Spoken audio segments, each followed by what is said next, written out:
ভারত শাসিত জম্মু কাশ্মীরে ৩টি যুদ্ধবিমান ভূপাতিত হওয়ার খবর পাওয়া গেছে। স্থানীয় সরকারের 4টি সূত্র বার্তা সংস্থা রয়টার্সকে এ তথ্য নিশ্চিত করেছে। পাকিস্তানের একজন সামরিক মুখপাত্র রয়টার্সকে বলেছেন, ভারতের 5টি বিমান ভূপাতিত করা হয়েছে। তবে ভারত সরকারের তরফ থেকে এই দাবির সত্যতা নিশ্চিত হওয়া যায়নি। পাকিস্তানি সামরিক বাহিনীর মুখপাত্র জানান, এর মধ্যে 3টি ফ্রান্সের তৈরি রাফায়েল, একটি রাশিয়ার তৈরি সু-30 ও অন্যটি মিগ-29 যুদ্ধবিমান।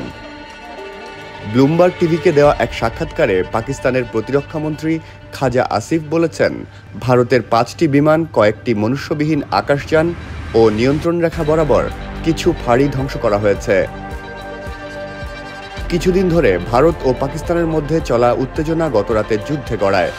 ভারত সরকার জানিয়েছে, তারা পাকিস্তানের সীমান্তবর্তী সন্ত্রাসীদের 9টি লক্ষ্যবস্তুতে হামলা চালিয়েছে।